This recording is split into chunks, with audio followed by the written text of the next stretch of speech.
When my wife's lawyer demanded my grandfather's 1987 trust documents, sure they'd prove I was hiding millions, I smiled and said they're public record. 48 hours later, he called at 2 a.m., voice shaking. What he found didn't just destroy her case. It exposed a 35-year lie about my son. My name is Dane Whitfield.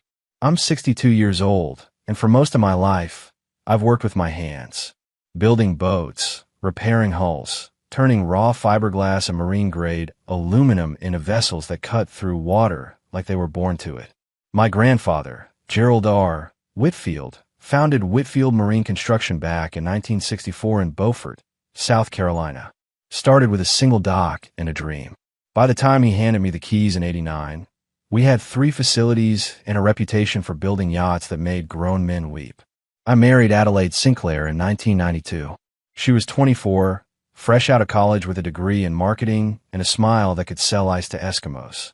I was 29 and stupid enough to think that chemistry and ambition were the same thing as character. We had 3 kids.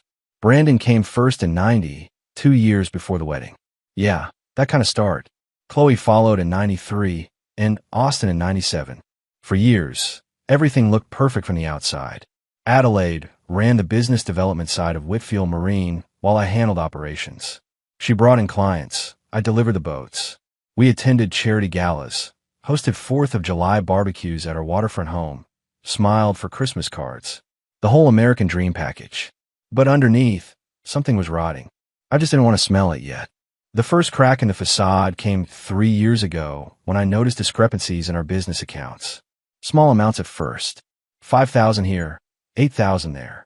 When I asked Adelaide about it, she brushed it off as vendor payments or marketing expenses. I believed her because I wanted to.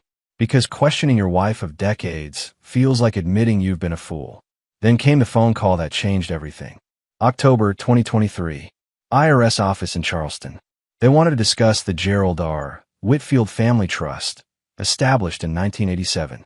The trust my grandfather had set up to protect the business and properties after he survived his first heart attack.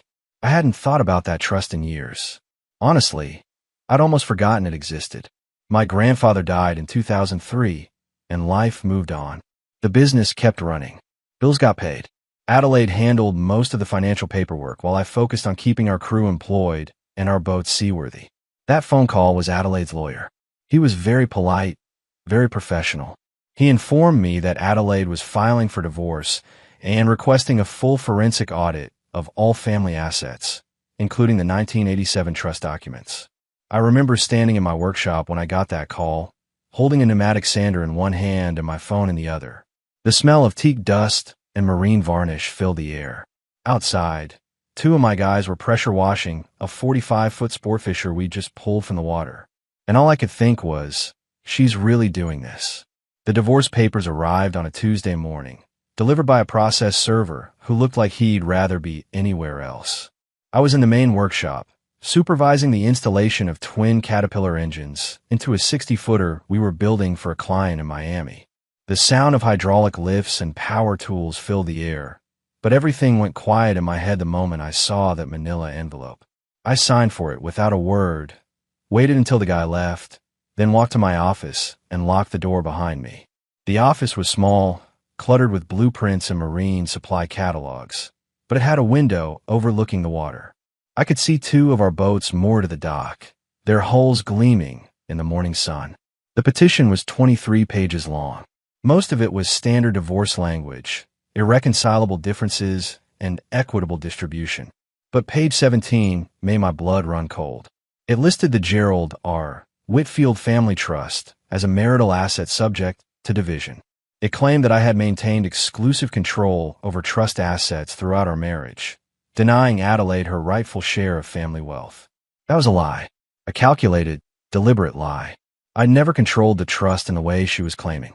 Yes, I was listed as trustee, but that was administrative. The trust had strict guidelines about distributions, about succession, about who could access what and when.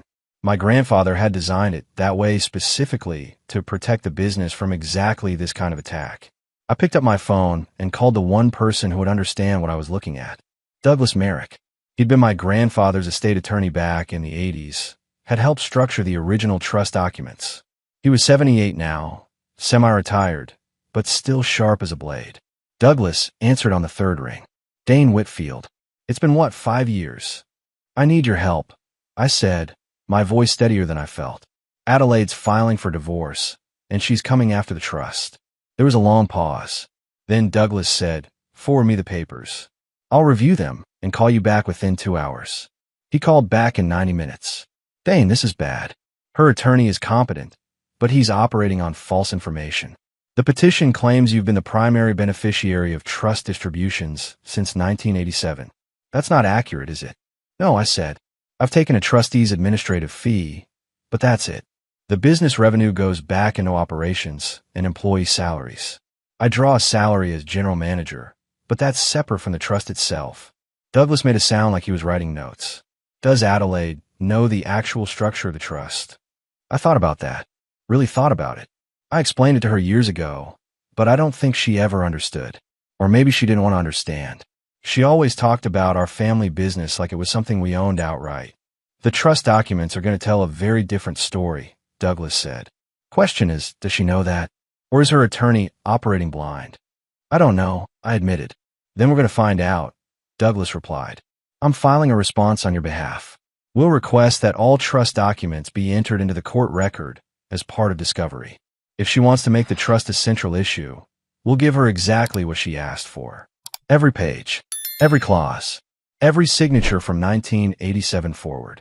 Something in his tone made me pause. Douglas, what am I missing here? He was quiet for a moment. Then he said, Dane, when was the last time you actually reviewed the original trust documents? Not the summaries or the annual reports. The originals. I don't know. Maybe 15 years ago. Go find them, Douglas said. Read them carefully, especially Section 4, subsection C. Then call me back. He hung up before I could ask what he meant. I sat there for a long time, staring at the phone. Outside, I could hear my crew shouting instructions to each other, the whine of a circular saw, the metallic clang of someone dropping a wrench. Normal sounds. Normal day. Except nothing was normal anymore. I stood up, grabbed my keys, and headed for my father's house. Because that's where the original trust documents were stored. In a fireproof safe in his den, exactly where my grandfather had left them 20 years ago. My father's house sat on 2 acres overlooking Brickyard Creek, a modest ranch he'd bought after Mom passed in 2011. He was 79 now, spent most days fishing and watching westerns. When I pulled into his driveway that afternoon, he was on the porch with sweet tea, like he'd been expecting me. She finally did it, he said as I climbed the steps. Not a question. How'd you know? Dad gestured to the chair beside him. Adelaide's been asking about the trust for 2 years. Stopped by last Christmas. Wanted to know where the original documents were kept. I told her they were in proper storage and changed the subject. Should have known she was planning something. I sat down, suddenly exhausted. Douglas told me to read Section 4, subsection C. What's in it? He took a long drink, then set the glass down carefully. Your grandfather was suspicious. Lived through the Depression, saw what desperation did to families. When he set up that trust in 87, he put in protection clauses most people never use. What kind of protections? The kind that disqualify anyone who tries to claim ownership through marriage or litigation, Dad said. Spendthrift provision with a challenge penalty. If someone married into the family tries to break the trust or claim it as marital property, they automatically forfeit any future distributions. Forever. The words hit like cold water. Adelaide doesn't know. I'd bet my savings she doesn't. Because if she did, she never would have filed. The moment her lawyer claimed that trust as marital property in divorce papers, she triggered the penalty. She locked herself out of ever receiving a dime from Whitfield Family Holdings. I leaned back, processing. Her attorney doesn't know either. Probably not. Most lawyers don't read old trust documents unless they have to.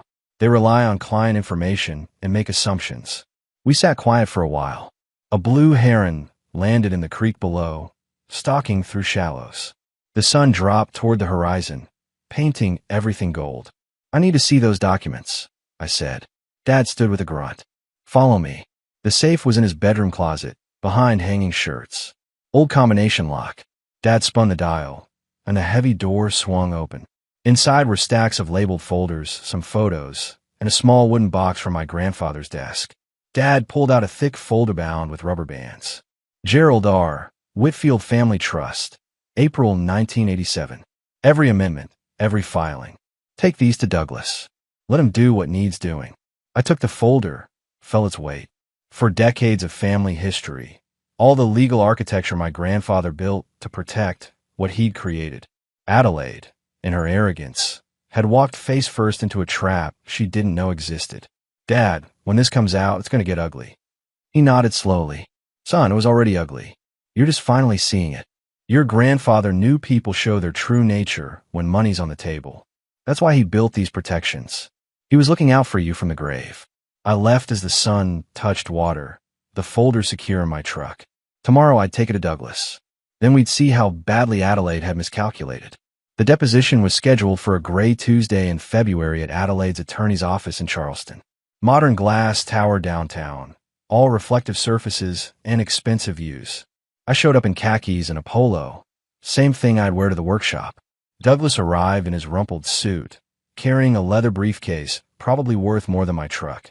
Adelaide's lawyer was Garrett Hutchins, early 40s, perfect teeth, handshake that tried too hard. He had an associate taking notes on a laptop. Adelaide sat at the tables, end in a navy dress. Wouldn't look at me directly. Just stared at her phone or whispered to Hutchins. Hutchins started with standard questions. Name, address, employment. Then he moved to the trust. Mr. Whitfield, you're listed as trustee of the Gerald R. Whitfield Family Trust, correct? That's correct. Douglas had coached me. Short answers. Don't volunteer. Let them dig their own hole. And you've served in that capacity since when? I was named trustee in 1989 after I turned 30. Hutchins made notes. During your marriage to Adelaide, have you received distributions from this trust? Trustee administrative fees, which are standard. The trust generates revenue through Whitfield Marine, but those funds are reinvested into operations. So you're saying you haven't personally benefited from trust assets? His tone suggested disbelief. I've benefited as an employee of the business the trust owns. I draw a salary.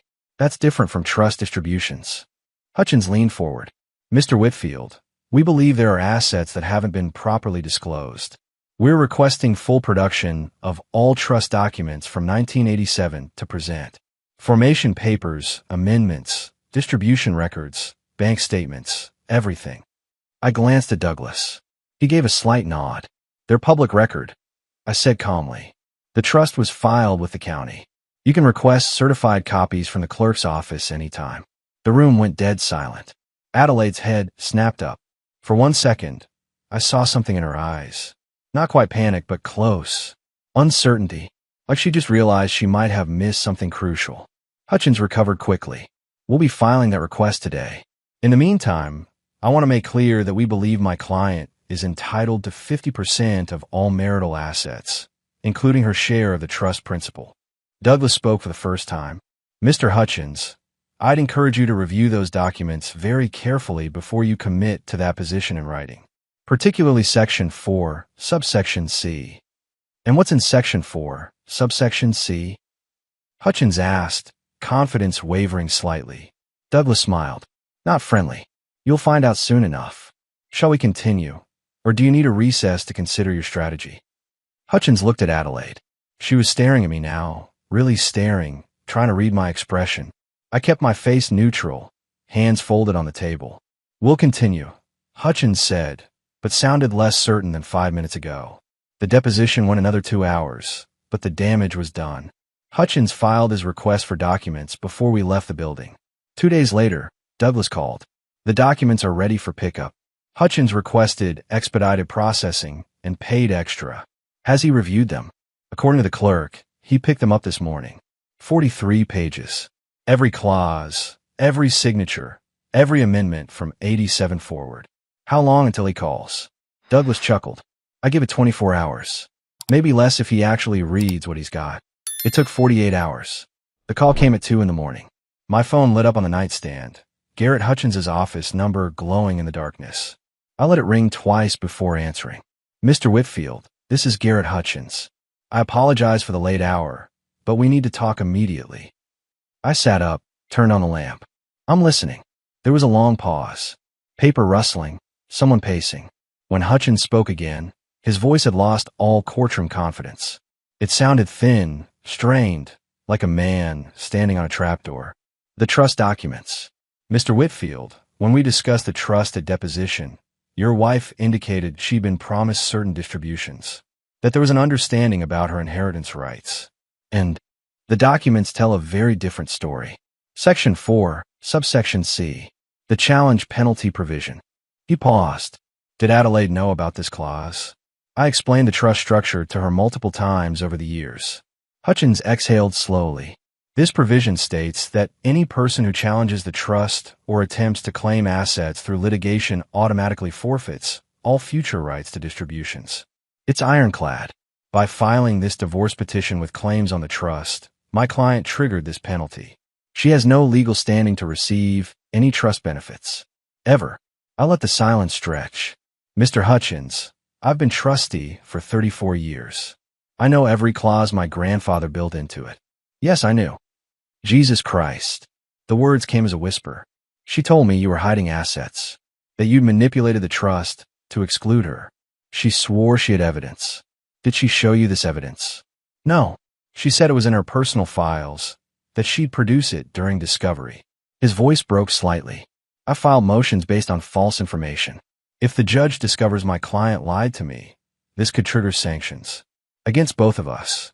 Then I'd suggest you have an honest conversation with your client about the difference between what she wanted to be true and what actually is. Hutchins was quiet. There's something else. The trust lists a secondary beneficiary. Trevor Whitfield, born 1990. Your son. But there's a notation here, a DNA paternity confirmation dated May 1990. Why would your grandfather require DNA confirmation? My stomach dropped. Because my grandfather was a careful man. He wanted to ensure bloodline before including anyone in trust structure. And the results? I took a breath. The results showed Trevor is not biologically mine. Adelaide had an affair with someone from her office in 1989. She was pregnant when we got married. I found out 3 months after the wedding. My grandfather knew. He still added Trevor as a kindness to me, but he wanted documentation on record. Hutchins said nothing for several seconds. Does Adelaide know you have this information? She knows I found out about the affair. Whether she knows the DNA test was documented in the trust files, I doubt it.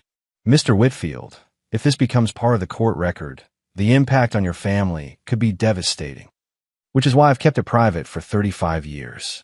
But if Adelaide wants to make this trust a public battleground, then everything in those files becomes fair game, including the truth about Trevor's paternity. I could hear Hutchins breathing. I need to speak with my client. Tonight. This case needs to be withdrawn immediately. That's your decision. But understand, my grandfather built protections for exactly this scenario. Adelaide triggered every protection when she filed. There's no walking it back. The penalty is already in effect, even if she withdraws the claims. Section 4 is clear.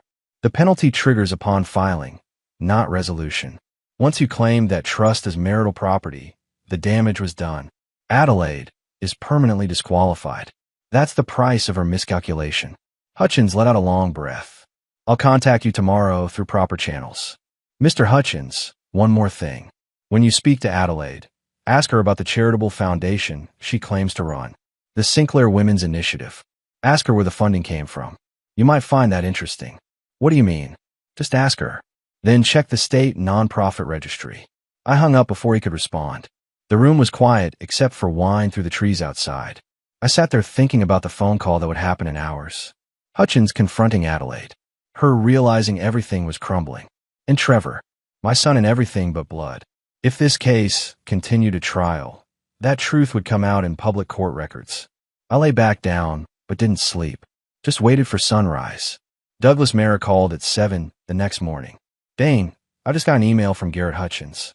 He's requesting an emergency meeting. Says there are issues with his client's claims that need immediate resolution. 2 o'clock today at my office. What did you tell him? That we're available. But Dane, he also asked about Adelaide's charitable foundation. What's that about?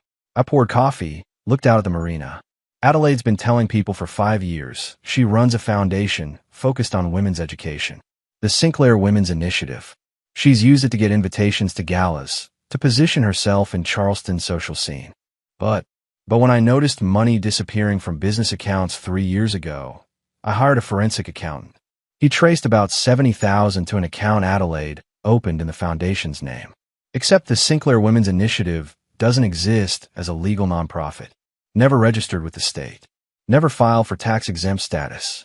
It's just a name and a bank account she controls. Douglas was quiet. That's fraud. She's been telling people the foundation exists, taking credit for grants other organizations run. A few people have written checks thinking they're donating. Small amounts, 1,000 here, 2,000 there. Adelaide deposited them and used the money for personal expenses. Designer clothes, spa treatments, weekend trips, she told me were foundation business. How much total? About $90,000 over 5 years. Not enough for major fraud charges, but enough to destroy her reputation if it becomes public. Every committee she's on will cut ties the moment they learn the foundation is fake. At 2 o'clock, I walked into Douglas's office. Hutchins was already there with his associate. Adelaide wasn't present. Hutchins looked like he hadn't slept, suit wrinkled, tie loose. Mr. Whitfield, thank you for meeting. I'll be direct. After reviewing the complete trust documents and speaking with my client this morning, it's clear our petition contains significant factual errors. We're prepared to withdraw all claims related to the trust. We'll file an amended petition that removes any mention of the Gerald R. Whitfield Family Trust. Douglas leaned back. And the challenge penalty? Your client understands she's already triggered Section 4, subsection C? That withdrawal doesn't reverse the penalty. Yes, she understands. She's accepted that she has forfeited any future trust benefits. I set my briefcase on the table. Mr. Hutchins, what did your client tell you about the Sinclair Women's Initiative? His face went pale. Mr. Whitfield, that's a separate matter. Is it? If your client has been committing fraud, using fake charitable status to solicit donations, that speaks to credibility. It might be relevant in front of a judge discussing spousal support. The associate spoke up. We've advised our client about legal implications. She's agreed to make corrections to public statements and return any donations received under false pretenses. Return them with what money? I asked. She spent those donations. I have the bank records. The room went quiet. Hutchins closed his eyes. What do you want, Mr. Whitfield? An honest divorce. Asset division based on what's actually ours. The house, vehicles, retirement accounts. I want Adelaide to stop lying about the business, about her charitable work. And I want this resolved quickly, without dragging our children through a trial where family secrets become public record. Hutchins nodded. We can work with that. I'll draft a settlement proposal for actual marital assets. No mention of the trust.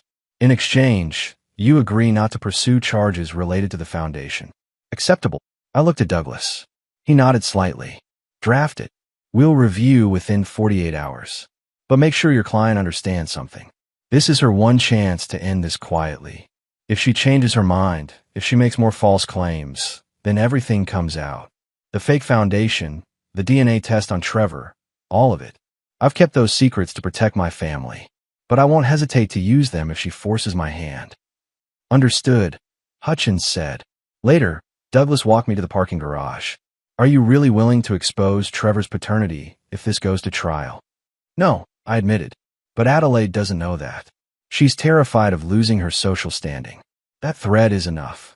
She'll sign whatever settlement Hutchins puts in front of her. And if she doesn't, I climbed into my truck. Then we'll find out how much she's willing to lose. But my money's on her folding. She always does when there's real consequences. 3 days after the emergency meeting, Brandon called me. Not as Adelaide's advocate, but as my son. His voice was careful, measured, like he was walking through a minefield. Dad, can we meet?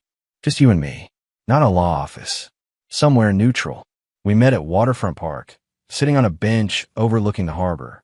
Brandon was 35 now, wearing a suit that cost more than I made in a week at the marina. But his face looked younger, vulnerable in a way I hadn't seen since he was a teenager. I found out about the DNA test. He started, staring at the water. Mom told me last night. She was drunk, angry about Hutchins withdrawing from the case. She said you've been holding it over her head for 35 years, using it to control her. That's not true. I know. Brandon turned to look at me. I read the trust documents. The DNA test was done at Grandpa Gerald's request, not yours. You could have walked away when you found out, filed for annulment, left Mom to deal with the consequences. But you didn't. You raised me. You put my name on that marina. You taught me everything about building boats. You're my son, Brandon. That was never a question. But Mom made a weapon. She told me you only stayed because Grandpa forced you to, that you resented me my whole childhood, that every time you looked at me, you saw her betrayal. I felt anger rise in my chest. Brandon, listen to me. I stayed because I wanted to. Because the moment I held you in that hospital, you became mine. Your mother's affair, the circumstances of your birth, none of that mattered. You were my son. You were my son. Brandon's eyes were wet. She's been lying about everything, hasn't she? The trust, the foundation, her whole image. It's all performance. Your mother has always preferred the story she tells over the reality she lives in. That's who she is. I can't represent her anymore. Even if Hutchins hadn't withdrawn, I couldn't do it. She asked me to help her find another attorney who'd be willing to fight dirty, to dig up anything we could use against you. She wanted me to testify that you'd been financially abusive during the marriage. Dad, I can't lie under oath. I won't. I wouldn't ask you to. Brandon wiped his face. Chloe knows too. Mom called her yesterday, tried to get her on her side, told her you were trying to destroy the family, that we needed to unite against you. Chloe hung up on her. And Austin. I haven't told him yet. He's been sober for 2 years now, Dad. This kind of family drama, it could trigger a relapse. I'm trying to figure out how to tell him without making it worse. I put my hand on Brandon's shoulder. Your brother is stronger than you think. He's been through hell and came out the other side. He can handle the truth. The truth that his mother is a liar and a fraud. That she's been using all of us as props in her social climbing schemes. The truth that sometimes people we love make terrible choices. And that we can acknowledge those choices without destroying ourselves in the process. We sat in silence for a while, watching sailboats move across the harbor. The same harbor where I taught Brandon to sail when he was 8. The same water that had been part of our family business for 60 years. Dad, what's going to happen with the divorce? Adelaide will find new counsel. They'll file an amended petition without the trust claims. We'll divide actual marital assets. The house, her car, her personal accounts. She'll get what's legally hers. Nothing more, nothing less. And the foundation fraud. If she returns the money to people who donated, if she quietly dismantles the fake charity and stops using it for social status, I won't pursue charges. But if she tries to keep playing that game, I'll turn everything over to the state attorney general. Brandon nodded slowly. She's going to hate you for this. She already hates me. Has for years. I just didn't want to see it. What about us? Me, Chloe, Austin.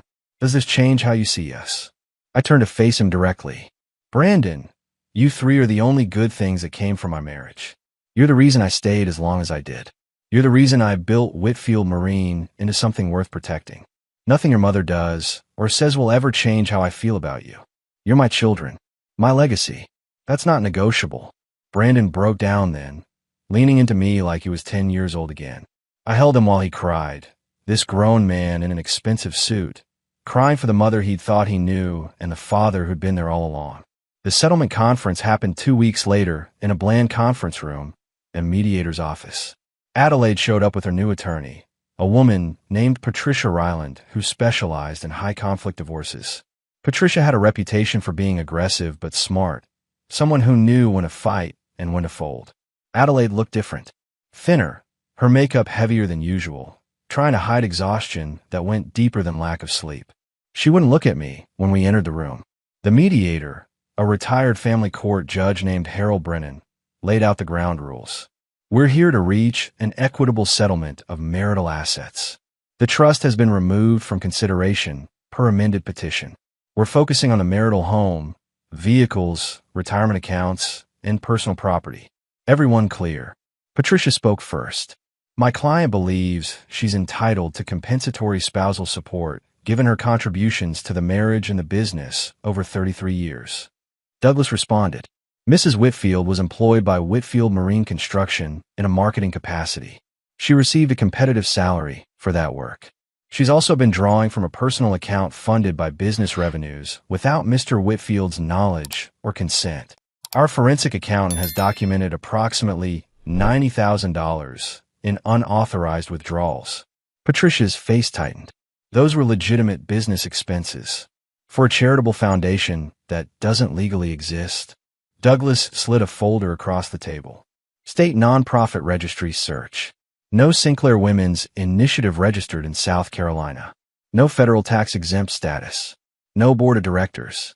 It's a fake charity Mrs. Whitfield used for personal expenses and social positioning. Adelaide's face went pale. Patricia opened the folder, scanned the documents, then closed it slowly. We like a 15-minute recess. In the hallway, Douglas leaned against the wall. She's going to fold. Ryland knows she can't defend the foundation fraud. Best she can do now is negotiate damage control. When we returned, Patricia's entire demeanor had changed. My client is prepared to accept the following terms. She receives the marital home in Charleston, valued at $420,000, with all equity. She keeps her vehicle, a 2022 Lexus RX. She receives half of Mr. Whitfield's 401k, approximately $230,000. In exchange, she withdraws all claims to business assets, agrees to return donations received for the Sinclair Women's Initiative, and signs a non-disparagement agreement regarding Mr. Whitfield and Whitfield Marine Construction. Douglas looked at me. I nodded. We accept those terms with one addition, Douglas said. Mrs. Whitfield agrees to notify all organizations and committees where she claimed affiliation with the Sinclair Women's Initiative that the foundation is being dissolved. She must do this in writing within 30 days. Patricia glanced at Adelaide, who gave a barely perceptible nod. Agreed. The mediator drafted the settlement terms. We signed. 33 years of marriage reduced to 8 pages of legal language and property division. As we were leaving, Adelaide finally looked at me. Her eyes were hard, cold. You destroyed everything I built. No, I said quietly. You destroyed what you built. I just stopped pretending it was real. She turned and walked away, Patricia following. I watched them disappear down the hallway. This woman I'd spent most of my adult life with, now a stranger. Douglas clapped me on the shoulder. It's done. You're free. But freedom felt heavier than I'd expected. Not because I missed Adelaide, but because of what the divorce had revealed about the life I'd been living.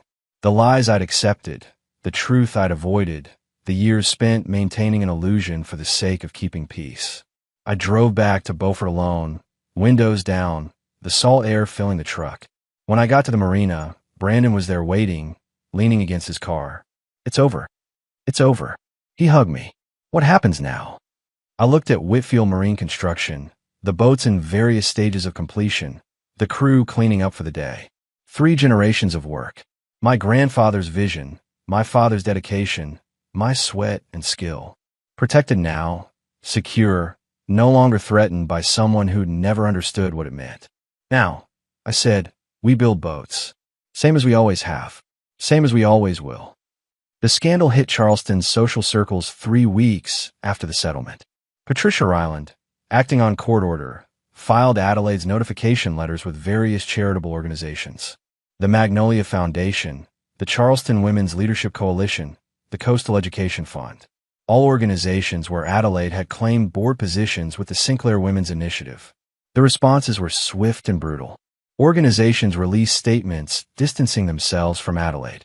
2 demanded repayment of donations within 30 days or threatened legal action. But the real damage came from Carol Hendricks, Adelaide's best friend for 20 years. She gave an interview to the Charleston Post and Courier. The article ran Sunday morning with the headline, "The Foundation That Never Was. How One Woman Built a Reputation on Lies." I was at the marina when Douglas called. Have you seen the paper? Not yet. Should I? Carol Hendricks went on record. She's been documenting Adelaide's lies for 3 years. Recording conversations, saving emails. It's devastating. I bought the paper. The article was 5 pages long, meticulously detailed. Carol described how Adelaide bragged about manipulating people, about using the fake foundation to climb social ladders.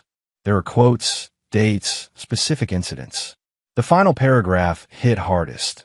When I confronted Adelaide about the foundation's non-existence, she laughed and said, "People believe what they want to believe. I just gave them a story worth believing." But now the truth is out, and Adelaide Whitfield's carefully constructed image has collapsed. Brandon called an hour later. "Did you know Carol was going to do this?" "No, but I'm not surprised." Carol's husband worked for Whitfield Marine 15 years ago. Adelaide got him fired by making false harassment accusations. Ruined his career. Carol's been waiting for payback. Mom's phone is off. Nobody knows where she is. 2 days later, Adelaide had left Charleston entirely, moved to her sister's place in Asheville, North Carolina. She'd resigned from all remaining positions, deleted her social media, and effectively disappeared. Chloe came by the marina. "Dad, I want to help Mom pack." She wouldn't talk to me. Just kept saying everyone betrayed her. She doesn't see it. She still doesn't understand she did this to herself. Some people never do, sweetheart. They live in a world where they're always the victim. Your mother built her identity on what other people thought of her. When that crumbled, she had nothing left. Austin stopped by later. "Dad, I need to tell you something. 3 years ago, when I was still using, Mom found my stash. Instead of getting me help, she used it as leverage. Told me if I supported her in arguments with you, she'd keep it secret. She blackmailed her own son to maintain her lies." The words hit like a punch. "Austin, I'm sorry. You couldn't have known." But knowing she cared more about winning arguments than my sobriety, that's what made me finally get clean. I realized if I stayed under her manipulation, I'd die. So I got out. Got help. In a weird way, her betrayal saved my life. I pulled my youngest son into a hug. "You saved your own life. You did the hard work." That night, I sat in my office looking at photos on the wall. 3 generations of Whitfield boat builders. My grandfather with his first vessel in 1964. My father launching a 40-footer in 1978. Me with Brandon, teaching him blueprints when he was 12. The trust my grandfather built had done exactly what he'd intended. It had protected the business, exposed those who tried to take what they hadn't earned. Adelaide had gambled everything on a lie and lost. Not because I destroyed her, but because truth rises to the surface. Douglas had been right. Some inheritances aren't about money. They're about character, about understanding that some things are bigger than your wants. My grandfather knew that. My father knew that. And now my children knew it too. 8 months later, I stood on the dock watching Brandon guide a brand new 52-foot sport fisher into the water. Custom build for a client in Fort Lauderdale. Every detail perfect. The hull gleamed in afternoon sun. "She's gorgeous," the client said. "Your grandfather would be proud." He would be. I agreed. Brandon joined us, hands covered in marine grease, shirt stained with fiberglass resin. He looked genuinely happy. "Dad, I've been thinking about the trust, about the business. I want to learn the trustee responsibilities. So when the time comes, I'm ready. We'll start next week. I'll show you everything." Chloe had opened a small art gallery in downtown Beaufort, featuring local maritime artists. She'd used her share of Adelaide's settlement to fund it. She stopped by twice a week, bringing coffee and updates. She'd also started dating a Coast Guard officer, a good man who treated her with respect. Austin was thriving in his welding career, 18 months sober and counting. He'd started teaching welding classes at the community college. He told me last week that every time he taught, he thought about the patience I'd shown him. The divorce had been finalized 6 months ago. Adelaide never returned to Charleston. According to Brandon, she was working as an administrative assistant at a medical office in Asheville. Living quietly, no performance. Just existing. I'd heard she told people the divorce was mutual, that we'd grown apart. Still controlling the narrative, still unable to face truth. But it didn't matter anymore. She was gone from my life. The trust remained intact, stronger than ever. Douglas helped me update succession documents. Brandon would take over as trustee when I turned 75. Chloe and Austin would serve as advisory board members. I'd also established a scholarship fund through Whitfield Marine for young people interested in maritime trades. $5,000 annually for vocational training. About passing on knowledge, teaching the next generation that skill and craftsmanship matter more than status. That evening, all 3 children came for dinner. We sat on my back deck overlooking Brickyard Creek, grilling steaks, talking about boats and art and welding and life. No drama, no lies, just family. "Dad," Chloe said as the sun set, "I want to thank you for fighting for truth, for not letting Mom destroy what Grandpa built, for showing us that integrity matters more than keeping peace. You don't have to thank me for that." "Yes, we do," Brandon added. "You could have settled quietly, avoided conflict, but you stood your ground. You showed us that sometimes the right thing is the hard thing." Austin raised his beer. To Dad, the toughest man I know, and to Grandpa Gerald, who built something worth fighting for. We clinked bottles as last light faded. 3 generations of Whitfield legacy, secured not by money, but by choosing truth over convenience, character over comfort. My grandfather had established the trust in 1987 to protect what he'd built. But the real protection wasn't in legal documents. It was in values he passed down, understanding that some things are worth defending. Adelaide had tried to take what wasn't hers, and lost everything she actually had. Her reputation, her marriage, her relationship with her children, her place in the community. All gone because she'd chosen greed over truth. But I'd gained something more valuable. My children's respect, their trust, their understanding of what really matters. As we sat in gathering darkness, I thought about my grandfather's words from 40 years ago. People show their true nature when money's on the table. That's why you protect what matters and never apologize for it. He'd been right, and now I understood exactly what he'd meant. The trust was secure. The business was thriving. My children knew who they were and what they stood for. And me? I was free. Free from lies, from manipulation, from a woman who'd never really known me at all. I'd spent 33 years in a marriage built on illusion. Now I had the rest of my life to live in truth. And that was the greatest inheritance of all.